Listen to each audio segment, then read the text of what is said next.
Hello, and welcome to what I hope will be a short and concise demonstration of my latest game, God willing, Dogface, a World War II tactical combat role-playing game. Dogface is set in the European theater of operations from the perspective of the US GIs, or the Dogfaces, or the Doe Feet, the Does, and so on. The player takes on the role of one individual man in one specific platoon. That platoon is, of course, part of some company of one of, I believe there are currently 8 available, or 6 available, historical regiments and infantry divisions. Well, actually, there's 7 infantry divisions, and there's 1 armored infantry battalion currently that you may join and follow their combat path through the war in World War II. Dogface is a dynamic game in which you go through the war week by week, resolving generated missions, facing unknown numbers of enemies, German soldiers, paratroops, SS troops, perhaps. There's armored vehicles, various types of anti-tank weapons, artillery, bazookas, panzerfausts, all kinds of weapons to play with. The game is inspired in part by the Advanced Squad Leader series of games, as well as Combat Commander, that series, Combat, Patton's Best. There are lots of things about these games that I think are outstanding, but my goal here with Dogface was to create an experience in which you do not have to keep track of dozens upon dozens of counters and have lots of clutter, and for me anyway, I find that distracting and difficult to play with. It becomes overwhelming. So Dogface is set at the platoon level.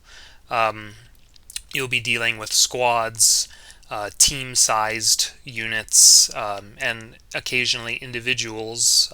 These would be your leaders. These are your lieutenants, sergeants, privates who have taken up the BAR and are leading the paving the way ahead, spearheading the assault on some town. You can play either as an officer or an enlisted man. You may be part of one specific squad, abstracted as one man in that squad, or you may be a leader, perhaps the platoon leader or an acting platoon leader. You may become a hero temporarily and fight as an individual man with some bonuses on the combat maps. So let me go ahead and show you some of what, or all of what the game comes with when you receive it. I do apologize for the digital format of this video, this presentation, rather than showing physical components. I do hope and pray that you will forgive me for this. I wanted to give a little demonstration here of what you actually receive when you purchase Dogface. There are 3 counter sheets available. This is the first counter sheet. You can see it includes infantry units. These 3-man silhouettes are your squads. These are your, in addition to the crews here, these two silhouettes, 2 soldier silhouettes and 2 soldier silhouettes here, these infantry units. These are your squads here with 3. These are your teams and crews with 2. These would be your multi-soldier counters. And these here, for instance, your leaders, heroes, these would be your single soldier counters represented by 1 silhouette, as is in the rulebook, which I'll be showing shortly.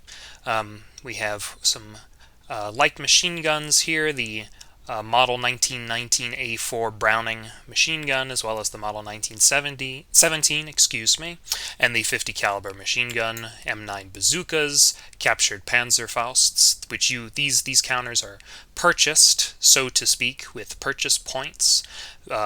before beginning a mission. You'll receive a randomly allocated amount of purchase points to use. Flamethrowers, demolition charges, and off-map artillery here, calling in through a radio off-map artillery, 75mm, 81, 105, and 155. Of course, all the information here, all these numbers, these meanings are explained in the rulebook. For instance, on this infantry team here, this 3 represents the firepower of this unit. This unit has this unbroken side on the white background, has a firepower of 3. It has a range of 5 hexes. Each hex in Dogface is an abstraction of roughly 50 yards across, and then 6 is their unbroken morale level. Whereas on its broken side, which is represented by this red bar with the silhouettes superimposed over a white X, there is only a morale level shown, a broken morale level of 8. Heroes, for instance, unlike teams, have their firepower, range, and morale both available. Heroes and leaders also have a leadership value in white, a number ranging from 0 up to 3. If you are the platoon leader yourself, or if you're not the platoon leader, you still keep track of this. The platoon leader himself will increase his leadership as a campaign goes on, as he gains experience. Your platoon as well will gain experience. These are close combat markers for marking when units are within a very, very close range, pardon me, fighting with their fists, perhaps firing weapons point blank into each other's bellies, and really just a grisly, nasty business that would be. You have objective counters here, counters for keeping track of the time of day. These conspicuity counters are used for patrol missions, which I will explain as well, and you have smoke markers for that may appear obscuring certain parts of the map when conducting line of sight checks, attempting to spot other units, firing through them through hexes with smoke creates hindrances. Again, hindrances are explained in the rulebook. Second counter sheet, these are some extra little things, keeping track of prisoners of war on the map. These confidence counters are used on the mission track sheet, keeping track of how each side feels they are doing when they potentially rout from combat. Combat in Dogface tries to emulate that of the human nature not to want to kill one's self. So people will run from battle if confidence drops to a certain point. Broken units will also rout as well. You can see here these are more patrol markers, order markers here for issuing orders to various units, both allied in green and Axis in blue.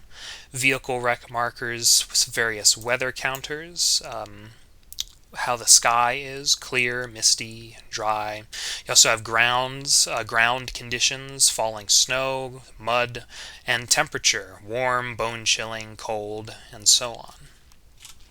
Finally, these are the vehicle counters. You have various types of half-tracks, armored vehicles, assault guns, the M8 assault gun, M7, same as the M4 with the 105mm gun. You have various types of German units, armored cars, half-tracks, self-propelled guns, or SPs in Dogface lingo.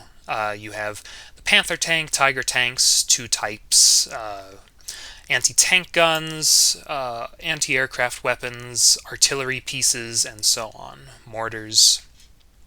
And those are the counters of Dogface. These vehicle counters are 5/8 inches, and these other these soldier counters and the rest of the objectives and smoke and so on, these are half-inch counters.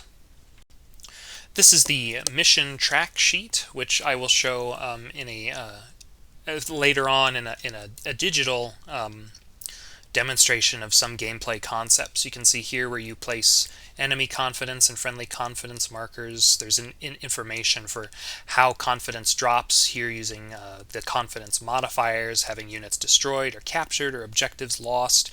Notes on determining starting confidence, what happens at certain levels of confidence. You have your mission time here, daylight hours by month, casualties inflicted by you, prisoners and prisoners captured by you. There's also the patrol track sheet. This is the last track, or the last mat that you'll be working with. You can see here, these are your friendly lines, command posts right here, and then your outpost is here. This is where patrol missions start, and the command post is where patrol missions end. Patrol missions will be randomly generated. You will have to travel to some location here, abstracted in no man's land from the outpost, resolving events making a 2d6 roll to resolve events in order to move each box as you go along, and then returning to the command post at the end to end the patrol. Patrol time is tracked right here. You have daylight hours right here. You place your units right here. You may be able to hear my cat screaming in the background. I apologize for her. She's a fine little girl. You have your conspicuity here. Your minimum and maximum conspicuity is 2 and 10 respectively, modified by the kind of patrol team you have, as well as environmental modifiers. For instance, traveling at night on with clear skies and ground snow makes you particularly conspicuous, showing how the moonlight reflects off the snow, brightening your soldiers. The snow itself crackles under your feet. It's very noisy, and you're silhouetted against the white outline of the snow in such conditions, which creates some danger. This is the campaign track sheet, where you will fill out with a pencil information about your Dogface. You place your name here along the name row, your rank, which is there are various ranks attainable in the game, army serial number, arm or service, and entered military service from, as well as battalion and company are included for role-playing purposes, for expanding and keeping track of the story of your Dogface. However, regiment and division are modeled, as well as your rating, attitude, the opinion that the enlisted men may have of you, and the opinion that your commanding officer may have of you. Foxhole buddies can be, or at least one, you may have one foxhole buddy through the entire duration of your campaign. This is an optional rule. This is here, platoon leader and acting platoon leader is for keeping track if you are the platoon leader or acting platoon leader respectively. You can keep track of your decorations right here. This is the European, African, Middle Eastern campaign ribbon. These are for keeping track of your overseas service bars, purple hearts when you are in the combat infantryman badge, and so on. On the reverse, you have keep the information you need to keep track of the strength of your platoon, depending on whether it's an infantry rifle platoon or an armored rifle platoon, which are currently included in the Day 1 first release of Dogface, or a parachute rifle platoon, which I may include as a future expansion, airborne troops. Dogface is I'm very interested in expanding Dogface with new theaters, time frames, nationalities. I'm thinking Indians in the Pacific. I'm thinking perhaps the Battle of France. Certainly the Red Army and the Eastern Front I'm very interested in producing. So I've included the parachute rifle platoon as an addition, though it does not exist in the base release of Dogface right now. Of course, each platoon tells you what the composition of the platoon ought to be. It can't exceed these things. Excuse me, pardon me. You have your for instance, the infantry rifle platoon consists of a team, which is headquarters, which is only a maximum of team strength, and then you have 3 infantry squad strengths. Of course, squad strength can drop down to team, and they can be eliminated, which you can rebuild with reinforcements, replacements, potentially if you receive those via random event, or automatically if your losses become too severe. Not including the cover page, this is the rulebook for Dogface, consisting of 29 pages. The first 2 pages, of course, are the directory telling you where you can find the various topics included in the game. You have an introduction here, terms and abbreviations, and then I also include a sequence of play, which I'll be running through to give just kind of a little idea of how the game works, some game concepts, not too thoroughly, but just to show how some of the game plays. For instance, conducting orders. You'll see here, if you go down to the movement and defense phase, or MD.PH, before beginning any or carrying out any order that you've given your unit, you have to, and for enemy units, for all units, all unbroken units have to conduct a morale check when they have line of sight to an opposing unit before they can carry out that order, to represent the uncertainty of certain troops not wanting to expose themselves to enemy fire, perhaps. It's difficult to keep soldiers moving and to carry out your orders in the thick of combat. So if they fail a morale check, morale checks are explained in the rulebook how to do those, then they have their order automatically defaulted to a take cover order, in which they don't do anything except hit the dirt. You have some explanations here for how to read the unit counters, broken units, troop quality. Also, there's troop quality reductions. During combat, you may have your troop quality decrease. The enemy's troop quality may decrease, or it may increase temporarily via a random event. Vehicles are explained here in some detail, how movement is conducted, how to read the counters, how vehicles are destroyed. Line of sight is explained here, firing, how to actually conduct attack and defense, the formula given, how to conduct 2-hit and 2-kill rolls. This applies to weapons only. Squads versus squads, for instance, do not have to obtain a 2-hit and 2-kill, but a squad carrying some kind of support weapon, such as a Model 1917 Browning light machine gun, actually do have to score a 2-hit first, and then apply their firepower, the firepower listed on the support weapon marker when making an attack roll. These are the tables for Dogface. Included in that are the campaign, mission, and patrol events tables, where all sorts of events are resolved, both in mission and when on patrol missions. The missions supplement table explains everything you need for setting up a mission. For instance, if you're playing an advance mission, there is a brief description telling you what advance represents. An advance represents your outfit moving quickly through enemy territory, mopping up scattered resistance and eliminating any rear guards. You have information for your start time, the attitudes of the various forces. For instance, in an advance, you will be attacking and the enemy will be defending, which influences the types of orders that the enemy will be receiving, as well as who goes first during turns. Determining randomly placed objectives, placing friendly and enemy units, the purchase points you receive, how many turns there are, and when a game ends, or a mission ends, a combat mission ends. You have time advance, victory requirements, and any special rules. There are several campaign calendars for conducting your game. This is, for instance, the 9th Infantry Regiment of the 1st Infantry Division's campaign calendar.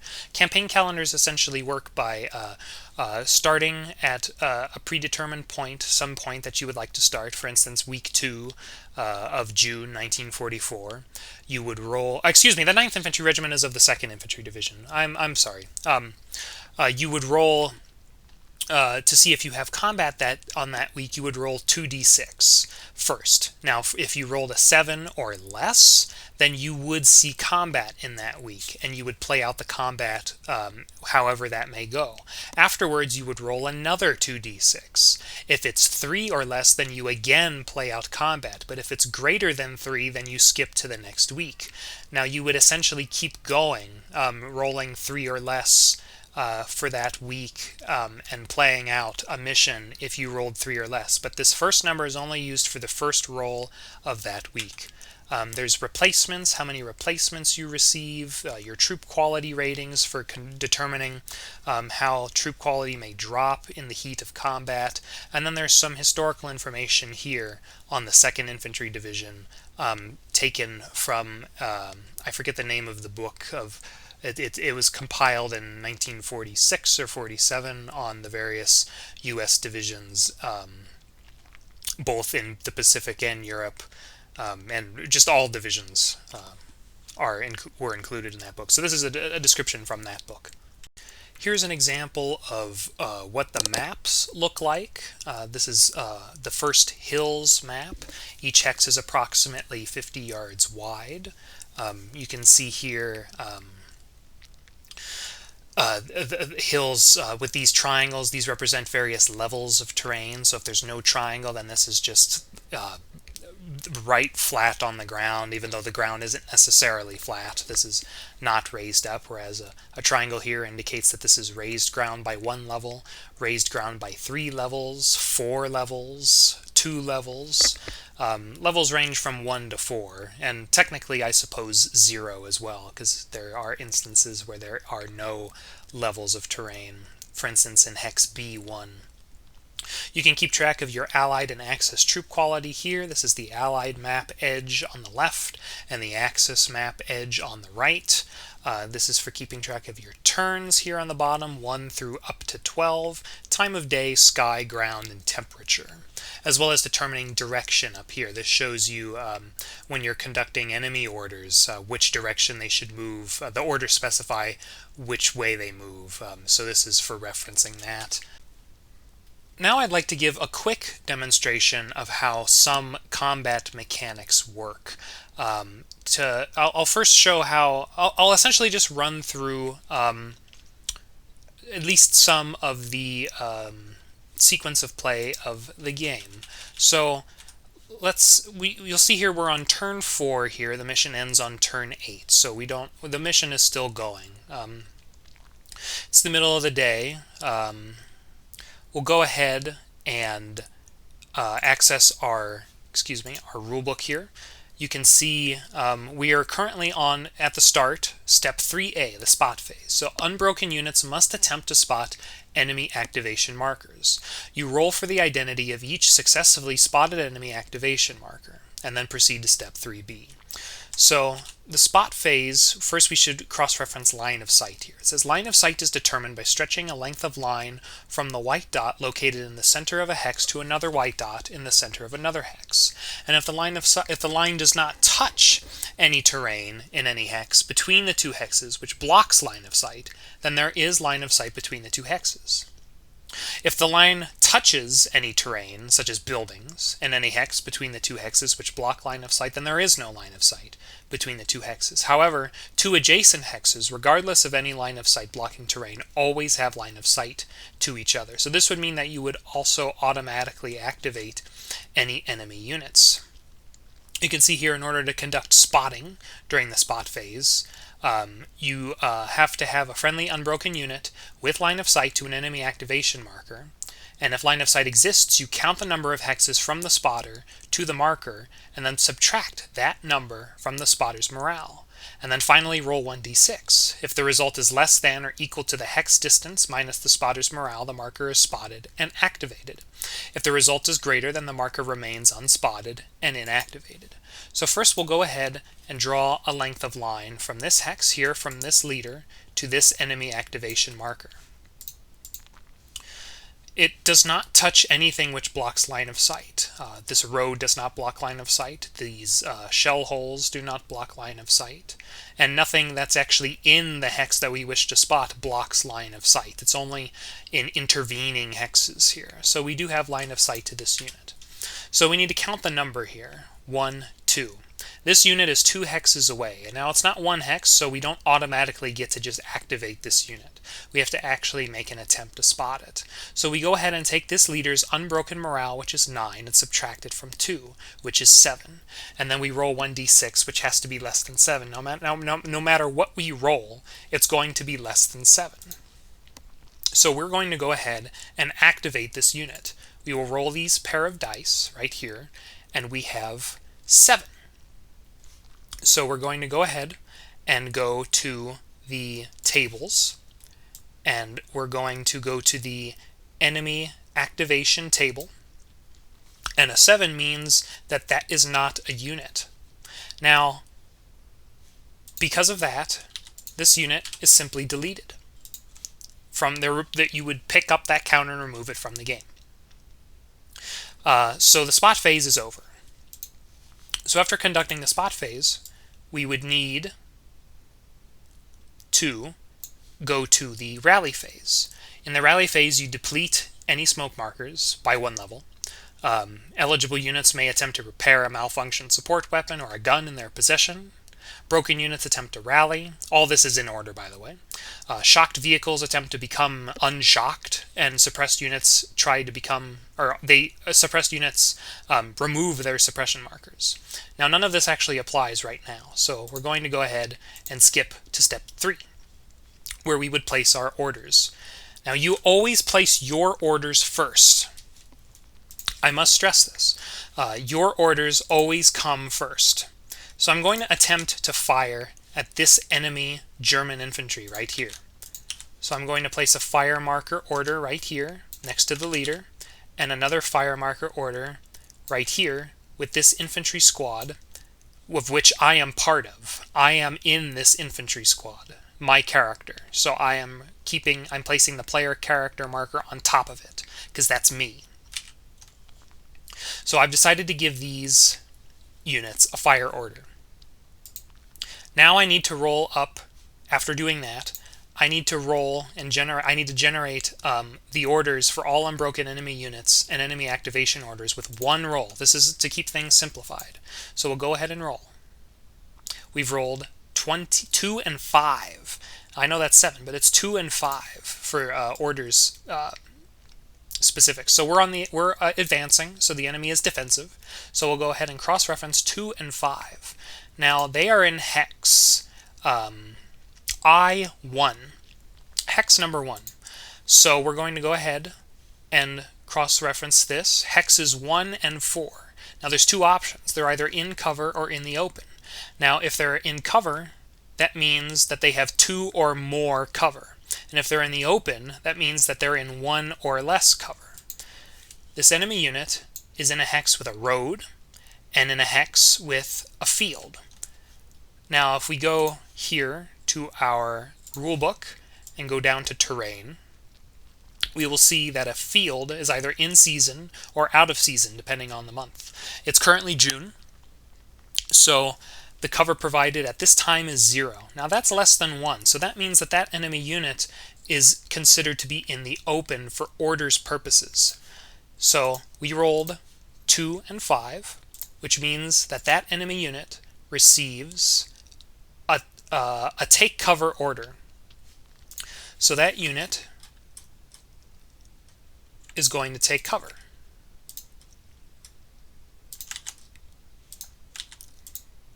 You'll have to forgive, these are some older, actually these are older counters that are in place right now for my playtesting, but the take cover is of course included right here.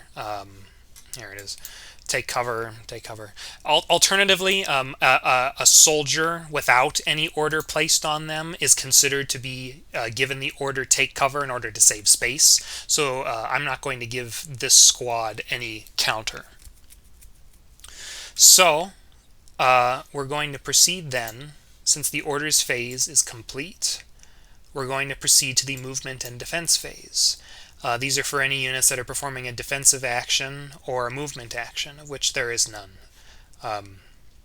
We also don't need to perform any morale checks at this stage because nobody here is performing any action which requires a morale check just yet. So we're going to proceed to step 3D3, which is a random event. We have to check for a random event. You can only resolve one random event per turn.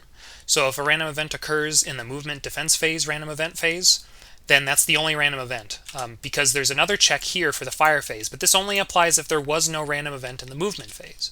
So you would roll 1d6. We rolled a 4, that's not 6, so there's no random event. So that does not apply. So now we move on to the fire phase. Now I'd like to attempt to fire on that unit, and I'd actually like to form a fire group. To form a fire group, you have to have a unit with a fire order and firepower, and it has to be stacked with or adjacent to at least one other unit with firepower and a fire order, and all the units have to have line of sight to the enemy unit, and they have to be in range of the same target hex. And then you choose one unit to fire, and every other unit adds +1 to that attack roll if it's part of the fire group. And leaders also add their leadership modifier if they're part of the fire group.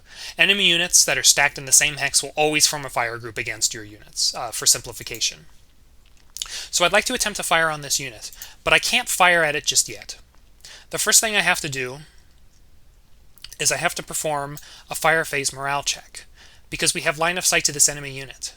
So what I need to do is I need to perform a morale check. In order to perform a morale check, I have to roll 2d6, subtracting leadership if there's an unbroken leader within one hex of the unit, and then attempt to pass that morale check in order to actually perform the action I want to perform. So I want to fire. So I'm going to roll 2d6 from the squad. I've rolled 5. I have to roll less than my unbroken morale. My unbroken morale is 6, but our troop quality is crack, which means we have +1 unbroken morale, so that's 7. Now we rolled a 5, which means that we can fire, so we do have this fire order still. The leader has to do the same thing. I rolled a 7, we rolled less than 9. We can also add our leadership modifier. So we all have a fire order. We can attack this unit. So I'm going to make this unit here, the infantry squad, with a firepower of 6, the one that attacks. Now we're going to draw a line from here to the enemy unit. That line intersects in this hex, which contains a vehicle wreck. Now we should, in making an attack roll, you have to add the greatest hindrance of some intervening hex, which causes problems which causes a detrimental modifier when attacking a target. So we'll take our firepower, which is 6, and you can see that a vehicle wreck creates 1 hindrance, and that's the worst hindrance between us and the enemy unit. So our firepower will be 6, +1, because the leader's part of the fire group, +1 for his leadership. So that's 8. Subtracting 1 for the greatest hindrance, which is this vehicle wreck right here. Excuse me, I lost the count of what we have. 6, 7, 8, 7. So our firepower is 7 here. And then we're going to roll 2d6. So we've got 10 firepower as a total. The enemy now has to make a defensive roll because we're attacking them. They have to roll their unbroken morale, plus leadership if they have any, plus the best cover of their hex, plus 2d6. So their morale level is a base of 7. Their troop quality is green. So they have -1 unbroken morale. So actually their morale level is 6. So 6 plus leadership, there's none, plus the best cover. The best cover they have is this field here. And that field provides, because it's in season, it provides 0 cover. So they roll a 6. or they have 6 plus 4. That's 10. So these numbers, we rolled 10 as an attack, I believe, and they rolled 10 in the defense, which means that they're unaffected. If they were moving, they would be affected by that attack roll. It says here that if the attack roll is greater than the defense roll, then the defender is broken. If the attack roll is greater than the defense roll by 4 or more points, the defender is also reduced, which means that that unit, if it was a squad, it would be reduced down to, that has 3 silhouettes, it would be reduced down to a team with 2 silhouettes. Now, like a team or a crew or a hero or a leader, instead of being reduced, they would just be destroyed because they can't be reduced any further than what they're at. And also any weapons they are manning are automatically malfunction. They don't have any weapons right now. The attack roll was equal to the defense roll in our case. So the defender is suppressed, or the defender is broken if moving. Now the defender was suppressed. So that means they receive -1 firepower, -1 range, and -1 morale for that turn. So now the fire phase is over. But we still need to roll for a random event. Now, we did not roll a 6, which would create a random event, so there's no random event. So now that the fire phase is complete, we would proceed to the rout phase. Now, there are no unbroken units on the map currently, so nobody needs to rout. It's unnecessary. We would then proceed to the close combat phase. No units are in close combat at the moment, so we do not need to resolve close combat. All of this is explained in the rulebook, of course, and questions can be asked on Board Game Geek and on the Wargame Vault page as well. So now that we've done that, we check for a TQR reduction for each side. This is a troop quality rating reduction. This only occurs if you have some unit on, if one side has a unit at least broken or destroyed or a vehicle destroyed, but none of that has happened here. So nobody needs to make any kind of troop quality reduction. And then you would check for time advancement. So this is where you would open the mission supplement and proceed to the advance page here, the advance mission supplement here. You would roll 1d6. We rolled a 4. Plus, none of these modifiers apply because the skies are clear, the ground is dry, hedgerows are not in effect, and it's during the daytime. So because we rolled a 4, time would advance 30 minutes. So you would go on the you would go to the mission track sheet, and then you would place your time, like if it's 6 o'clock, you would place your time counter up to 6:30. And then you would adjust the friendly and enemy confidence on the mission track sheet. If anybody was killed, any objectives were lost, you can see here what modifies confidence. Of course, you place any casualties and prisoners here. But none of that applies here. And then we check for a mission end. Now, the mission does not end just yet because you can see here that the mission is supposed to end on turn 8. And for in advance mission type, if the time changes from dusk to night and every turn thereafter, you check for a mission end using the mission end procedure in turns from the present turn if the mission end check turn has not yet been reached. So if all of a sudden it was nighttime when it was day, then the mission end, you would check for a time end check here and then proceed on. And then you would always check for a time end because this time may end the mission. And then if you got to the mission end check and that didn't end the mission, you would have to check for a time end and then a mission end. And if that didn't go on, then you would go to turn 9 and do the same thing. Check for time. If that end doesn't end the mission, you check for a mission end. And if that doesn't do it, then you just keep going. Missions don't progress past turn 12. And then finally here, if the mission's not over, you advance a turn and return to step 3A, which is the spot phase. which is exactly what's going to happen here. So we proceed to turn 5, and then we go back to the spot phase. And that's how gameplay works in general. A very brief overview. I hope that things make sense, and inshallah, God willing, you will enjoy this game. I think it's fun.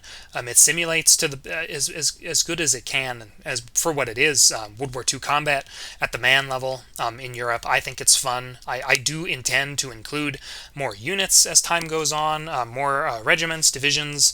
I have plans for this game, and I really hope you enjoy it. So thank you for watching this. I apologize for the digital format, but thank you for bearing with me, and I really truly hope you enjoy the game. I wish upon you peace, and please take care.